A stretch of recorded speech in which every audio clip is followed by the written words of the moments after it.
하나님의 말씀 봉독하겠습니다. 창세기 4장 16절에서 26절까지의 말씀입니다.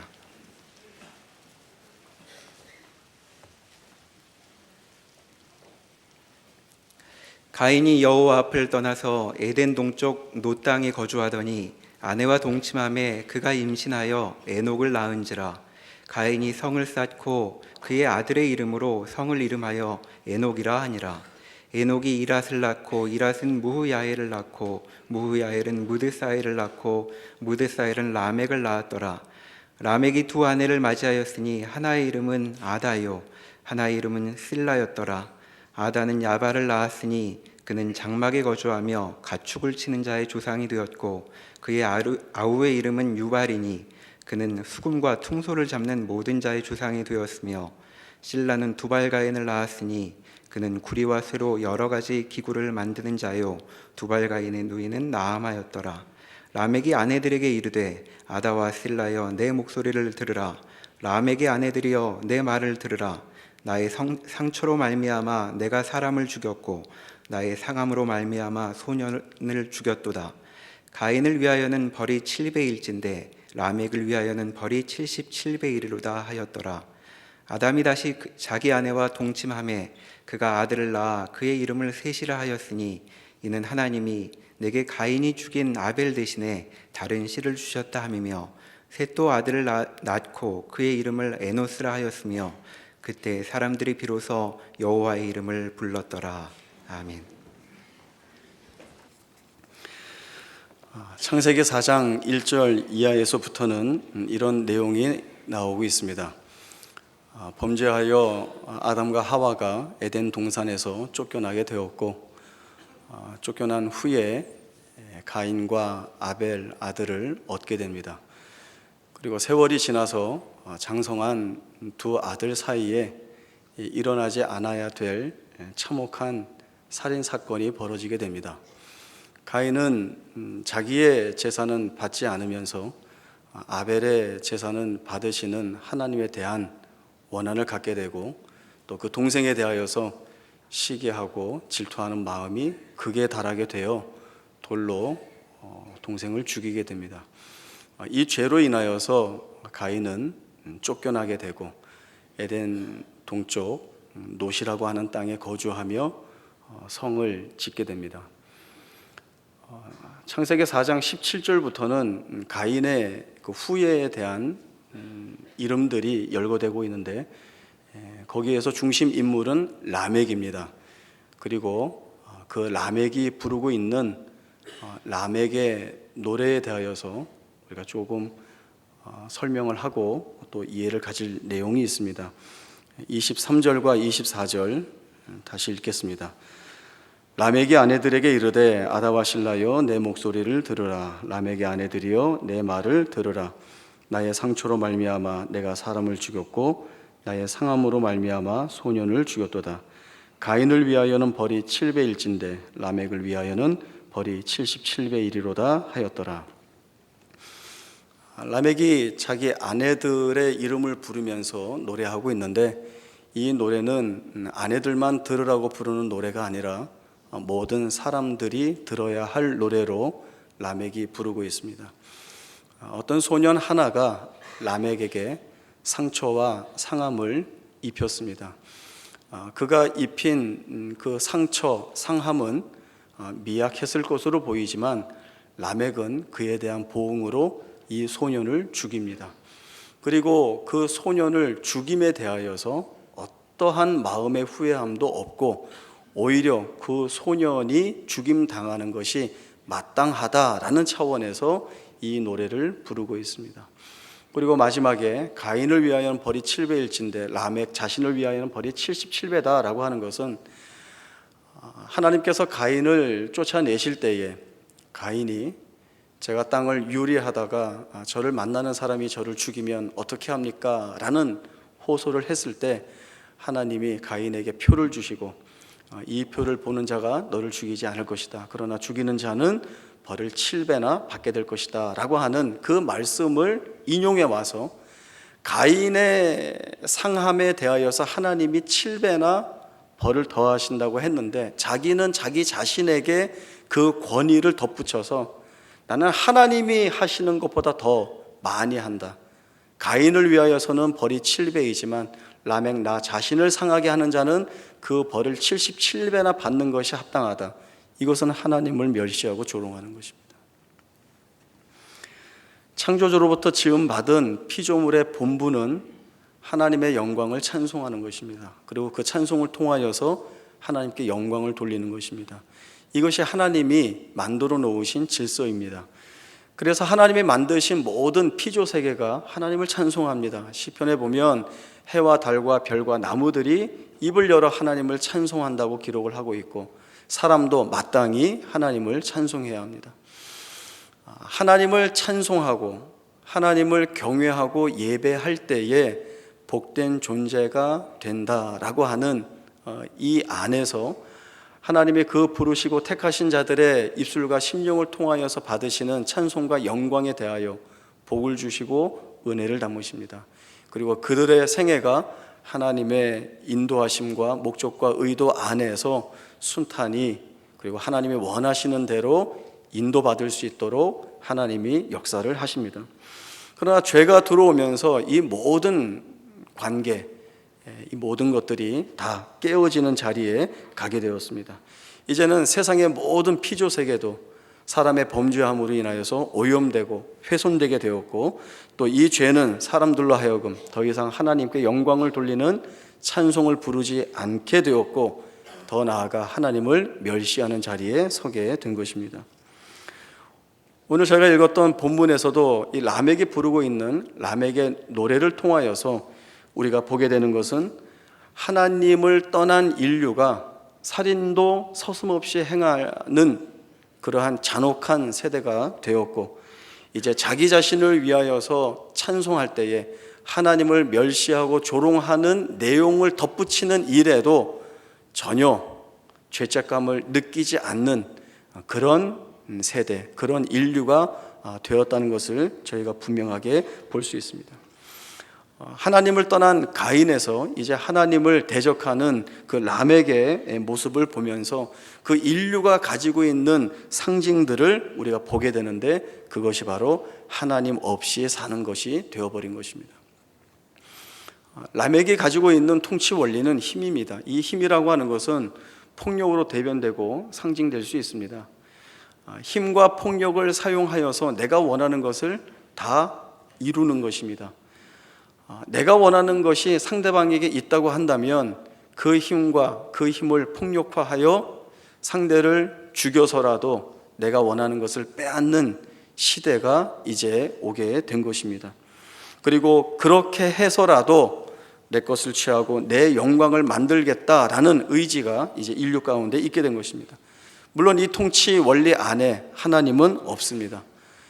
이 라멕의 통치 안에는 하나님이 아니라 내가 하나님이다라고 하는 그 단서가 붙게 되고, 또 더 나아가서는 하나님이 이제는 더 이상 왕이 아니라 내 자신이 왕이다라고 하는 그 자리에 서게 됩니다. 그러나 창세기 1장에서 이미 우리가 보았듯이 하나님의 통치 원리는 대리 통치입니다.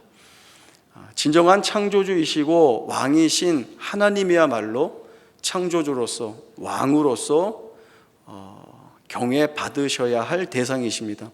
그 하나님이 아담을 통하여서 세상을 다스리십니다. 그러면 아담은 자기가 피조 세계를 통치하고 다스리지만 여기에 대한 권위와 권한은 하나님으로부터 위임받았다는 사실을 늘 기억해야 합니다. 그리고 그 안에서 나는 피조물이며 하나님이 창조주이시고 피조물인 내가 하나님의 명령과 말씀과 뜻 앞에 순종하는 것은 마땅하다라는 고백이 늘 그의 삶 안에서 나와야 하는 것입니다. 그것들을 증거하는 내용이 선악과죠. 하나님은 선악과를 만들어 두시고 아담에게 명령을 주십니다. 먹지 마라. 먹는 날에는 내가 정녕 죽으리라 라는 말씀을 주십니다. 아담은 선악과를 볼 때마다 이 하나님의 말씀을 기억해야 했고 이 말씀을 기억하면서 그 마음에 되뇌어야 하는 내용은 내가 명령을 받고 있는 자이고 내게 명령을 주시는 자가 있고 그 명령을 주시는 분이 하나님이시고 이 하나님의 명령에 마땅히 순종하고 따르는 것이 내게 복이다, 내게 영광이다, 이 사실을 선악과를 볼 때마다 그 마음속에 생각하는 결심과 각오가 되는 것입니다. 그러나 인류는 더 이상 하나님을 노래하지 않습니다. 하나님의 말씀에 순종하기를 거부합니다. 하나님을 왕으로 섬기는 것이 아니라 자신이 왕이 되어 자기의 생애를 책임질 수 있다고 자랑하는 그러한 자리에 가게 되었습니다. 이제 인류는 그러한 방향으로 흘러가게 되었고 또 그런 모습으로 오늘 이 시간까지 흘러왔습니다. 사람들은 늘 힘을 숭배하고 이 힘이 모든 것을 책임질 수 있다라고 믿습니다. 그리고 그 나라, 그 세상 나라의 지배를 받고 있는 중입니다. 그러나 하나님은 이러한 세상 나라에 대항하여서 하나님이 왕이시고 하나님이 왕이신 것을 믿어 그분의 백성으로 살기를 소원하는 자들을 세우십니다. 그래서 셋이 태어나는 것입니다. 그래서 셋이 태어나는 것입니다. 셋이 에노스를 낳고 그때 비로소 사람들이 여호와의 이름을 불렀더라라고 하는 이 말씀이 나오고 있는 것입니다. 에노스를 낳고 그때 사람들이 비로소 여호와의 이름을 불렀다고 해서 그 이전까지는 하나님께 예배하지 않았다는 뜻이 아니라 가인의 후예들이 하나님의 필요를 느끼지 못하고 하나님을 왕으로 섬기지 않고 자기 자신을 왕으로 이해하여 자기 마음대로 사는 그러한 때에 하나님이 왕이심을 그 마음속에 고백하고 그 하나님을 존중하며 그 하나님을 경외하여 예배하는 자들이 드러났다라고 하는 뜻이 바로 그 말씀이 되는 것입니다. 이제 세상에 있는 자들은 하나님을 왕으로 섬기겠느냐 섬기지 않겠느냐라고 하는 이 자리에 부름받게 됩니다. 그리고 거기에서 결정을 해야 합니다. 성경에는 하나님을 왕으로 섬기면서 그 말씀에 순종했을 때 그 생애가 어떠했는지, 또는 하나님을 왕으로 인정하지 않고 자기 스스로 왕이 되어 살았던 인생이 마침내 어떻게 되었는지에 대한 말씀들이 여러 사람들의 삶의 증언들을 통하여서 나오고 있습니다. 오늘 대표적으로 사울 왕과 다윗 왕에 대한 내용을 보도록 하겠습니다. 먼저 사울 왕인데요, 사무엘상 15장 1절에서 15절까지의 말씀 보겠습니다. 구약 성경 431쪽 사무엘상 15장 1절에서 15절입니다. 사무엘이 사울에게 이르되 여호와께서 나를 보내어 왕에게 기름을 부어 그의 백성 이스라엘 위에 왕으로 삼으셨은즉 이제 왕은 여호와의 말씀을 들으소서. 만군의 여호와께서 이같이 말씀하시기를 아말렉이 이스라엘에게 행한 일 곧 애굽에서 나올 때에 길에서 대적한 일로 내가 그들을 벌하노니 지금 가서 아말렉을 쳐서 그들의 모든 소유를 남기지 말고 진멸하되 남녀와 소아와 젖먹는 아이와 우양과 낙타와 나귀를 죽이라 하셨나이다 하니 사울이 백성을 소집하고 그들을 들라임에서 세워보니 보병이 20만 명이요 유다 사람이 10,000명이라. 사울이 아말렉 성에 이르러 골짜기에 복병시키니라. 사울이 겐 사람에게 이르되 아말렉 사람 중에서 떠나가라. 그들과 함께 너희를 멸하게 될까 하노라. 이스라엘 모든 자손이 애굽에서 올라올 때에 너희가 그들을 선대하였느니라. 이에 겐 사람이 아말렉 사람 중에서 떠나니라. 사람이 하윌라에서부터 애굽 앞 술에 이르기까지 아말렉 사람을 치고 아말렉 사람의 왕 아각을 사로잡고 칼날로 그의 모든 백성을 진멸하였으되 사울과 백성이 아각과 그의 양과 소의 가장 좋은 것 또는 기름진 것과 어린 양과 모든 좋은 것을 남기고 진멸하기를 즐겨 아니하고 가치 없고 하찮은 것은 진멸하니라. 여호와의 말씀이 사무엘에게 임하니라. 이르시되 내가 사울을 왕으로 세운 것을 후회하노니 그가 돌이켜서 나를 따르지 아니하며 내 명령을 행하지 아니하였음이니라 하신지라. 사무엘이 근심하여 온 밤을 여호와께 부르짖으니라. 사무엘이 사울을 만나려고 아침에 일찍이 일어났더니 어떤 사람이 사무엘에게 말하여 이르되 사울이 갈멜에 이르러 자기를 위하여 기념비를 세우고 발길을 돌려 길갈로 내려갔다 하는지라. 사무엘이 사울에게 이른즉 사울이 그에게 이르되 원하건대 당신은 여호와께 복을 받으소서. 내가 여호와의 명령을 행하였나이다 하니 사무엘이 이르되 그러면 내 귀에 들려오는 이 양의 소리와 내게 들리는 소의 소리는 어찌 됨이니까 하니라. 사울이 이르되 그것은 무리가 아말렉 사람에게서 끌어온 것인데 백성이 당신의 하나님 여호와께 제사하려 하여 양들과 소들 중에서 가장 좋은 것을 남김이요 그 외의 것은 우리가 진멸하였나이다 하는지라. 사울은 자기 스스로 왕이 되지 않았습니다.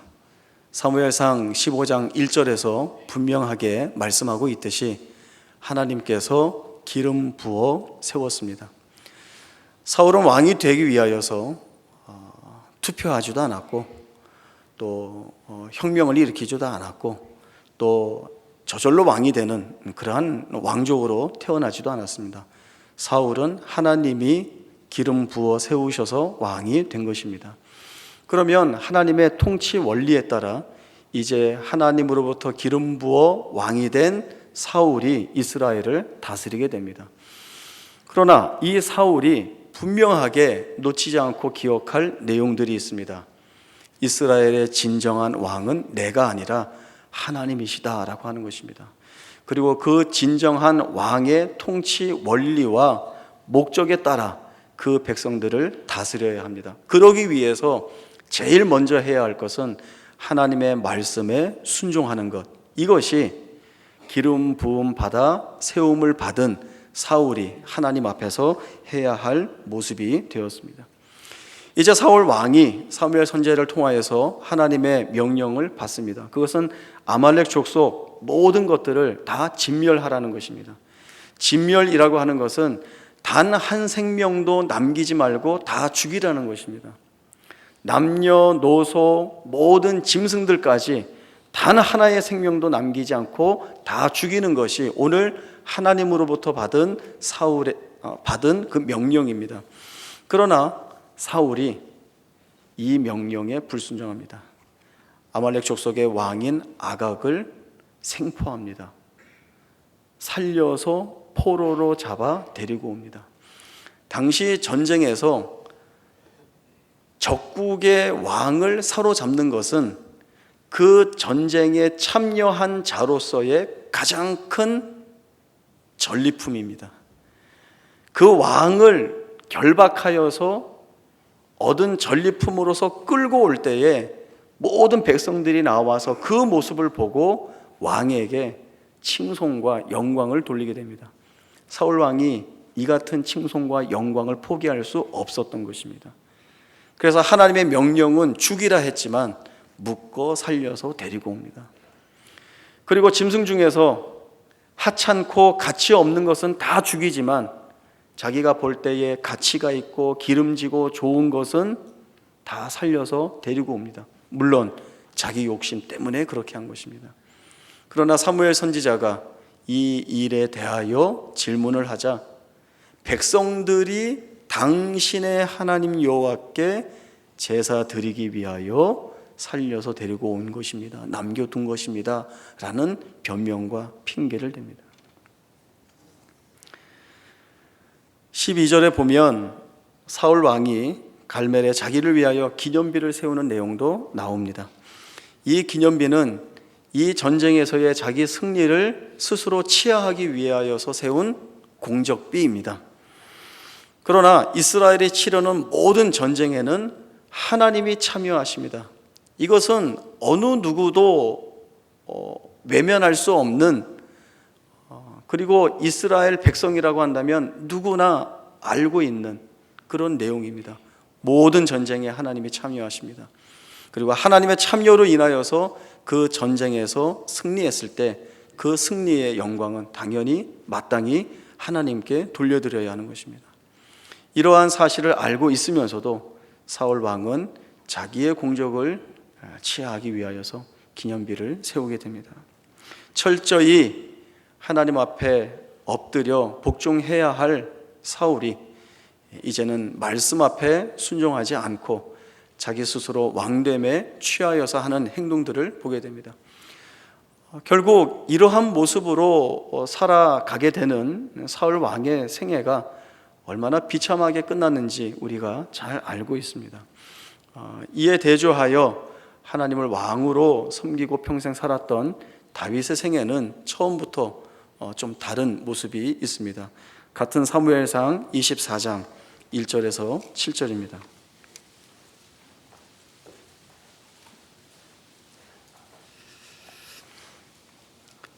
사무엘상 24장 1절에서 7절까지의 말씀 제가 읽겠습니다.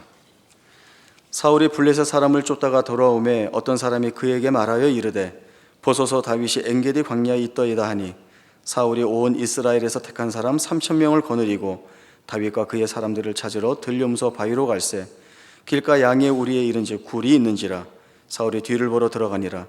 다윗과 그의 사람들이 그 굴 깊은 곳에 있더니 다윗의 사람들이 이르되 보소서 여호와께서 당신에게 이르시기를 내가 원수를 내 손에 넘기리니 내 생각에 좋은 대로 그에게 행하라 하시더니 이것이 그날이니이다 하니 다윗이 일어나서 사울의 겉옷자락을 가만히 베니라.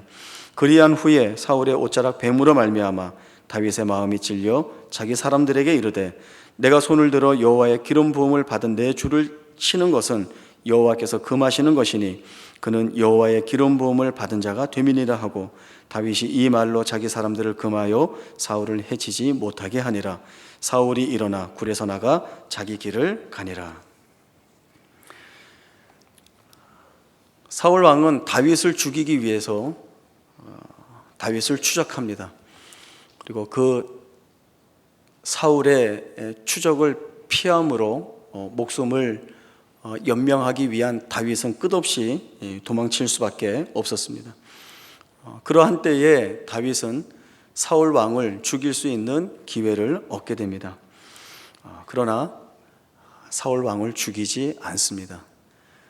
다윗이 마음이 여려서 그런가 아니면 사람이 순해서 그런가 그런 이유가 아니라 다윗은 사울 왕이 악하게 굴지만 그가 하나님으로부터 기름 부음 받은 왕이라는 사실을 알고 있기 때문에 자기가 그를 죽일 수 없다라고 하는 고백을 하고 있습니다.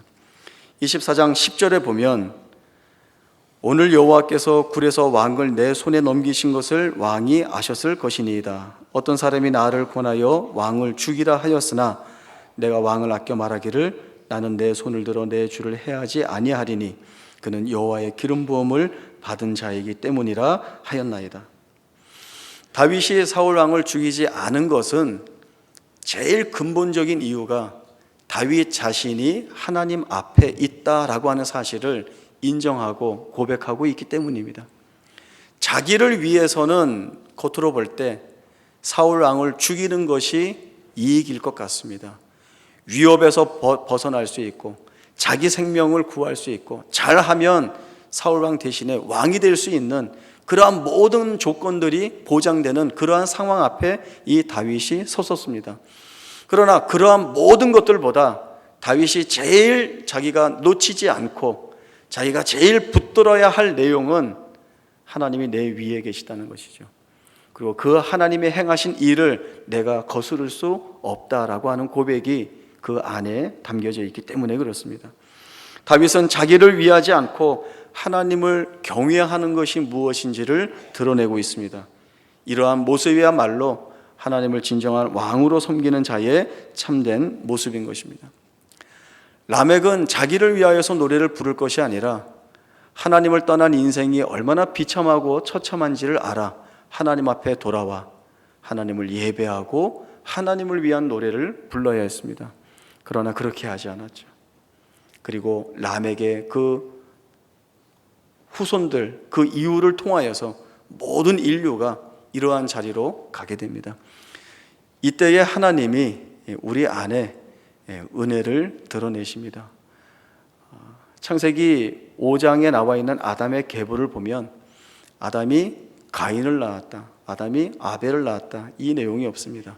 거기에는 아담이 셋을 낳았다라고 기록을 하고 있습니다.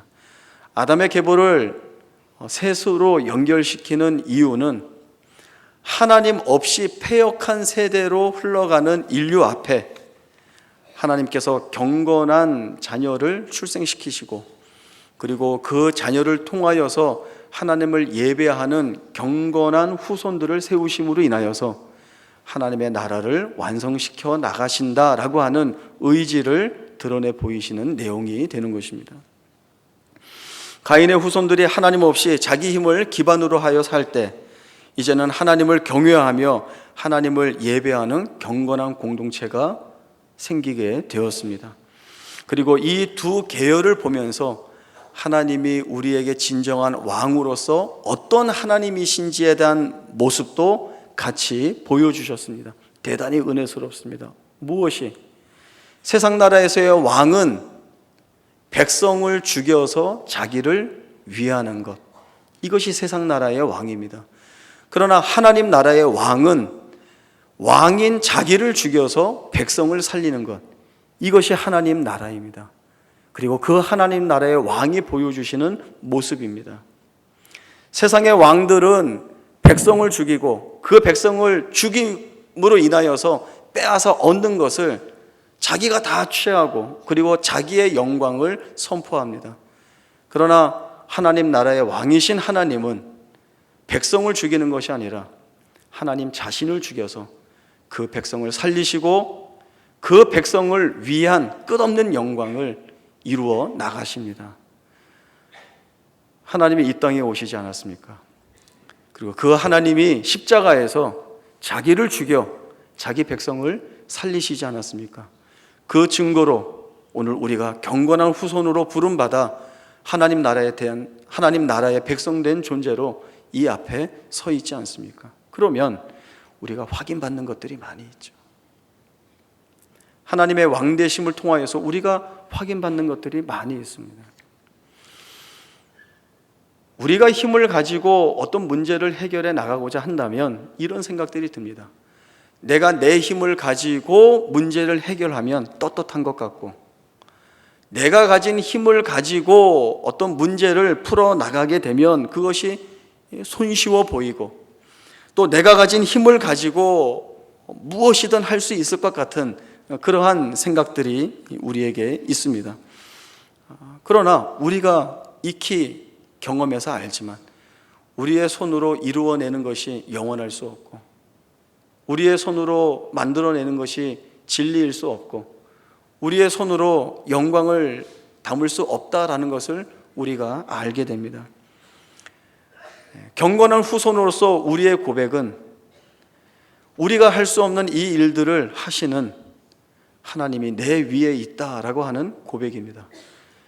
이 고백을 통하여서 하나님은 우리의 생애와 우리의 삶 가운데에서 역사하시는 것입니다. 우리가 이 사실을 놓치지 않고 우리의 삶을 산다면 우리의 생애는 분명히 달라집니다. 그리고 우리가 만나는 모든 상황과 정황과 현실들이 변화될 수밖에 없습니다.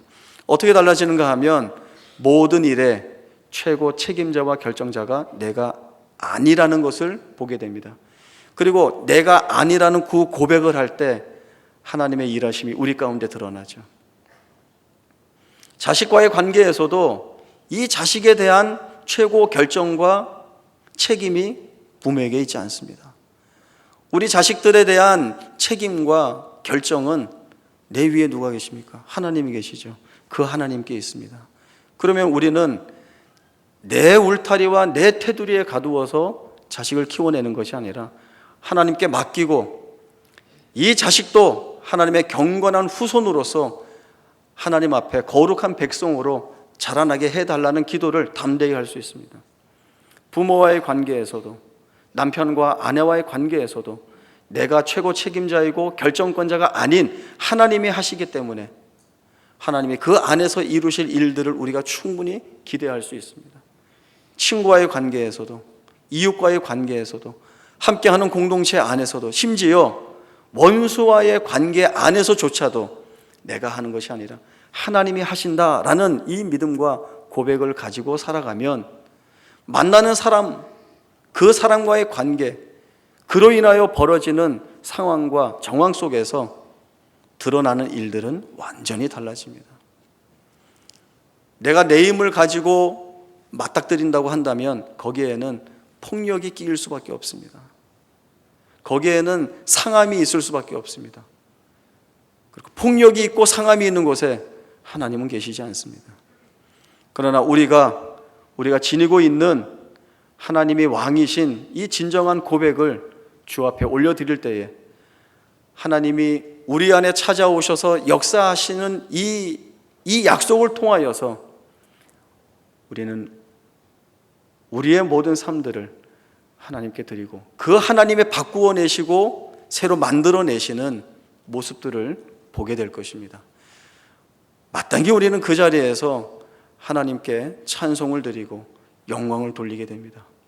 이 약속이 오늘 우리에게 주어져 있습니다. 하나님이 승리하는 자리에 결국 우리를 세우실 것이고 나로 하나님을 찬송하는 자리에 서게 하실 것입니다. 그리고 우리의 눈이 하나님이 이루신 영광들을 보게 될 것입니다. 이 약속으로 인하여서 하나님을 진정한 왕으로 섬기며 이 하나님의 말씀 앞에 순종하는 것이 우리 생애의 귀한 책임이며 곧 그것이 우리의 복인 것을 한 마음으로 고백하는 우리의 생애 되기를 바랍니다. 기도하겠습니다. 하나님 아버지, 은혜를 감사합니다. 우리가 우리의 힘을 의지할 때에는 하나님의 필요를 요구치 않고 우리가 무엇이든 행할 수 있고 이룰 수 있다라고 하는 교만한 자리에 섰었습니다. 그러나 하나님께서 우리에게 은혜를 주시고 셋을 통하여서 경건한 후손들을 만들어 주시고 또 우리들을 오늘 경건한 주의 백성으로 세우셔서 하나님을 진정한 왕으로 섬기는 마음, 그리고 고백, 그리고 믿음과 신앙을 담으셔서 하나님이 요구하시는 길을 쫓아감으로 인하여 주의 참된 자녀와 백성으로 서게 하시니 그 은혜에 감사를 드립니다. 오늘 말씀 가운데 하나님께서 우리에게 주신 약속을 우리의 마음 가운데 새깁니다. 하나님께서 우리의 예배와 고백과 믿음과 신앙을 통하여 만들어내시는 우리의 변화된 삶을 보게 하시고 그리고 이 삶이 주께 영광을 올려드리는 거룩한 예배인 것을 고백케 하여 주시어서 영원한 하나님의 나라, 최종 승리하는 하나님의 나라를 바라보며 살아가는 우리 모두의 생애가 되게 하여 주옵소서. 거룩하신 예수님의 이름으로 기도하옵나이다. 아멘.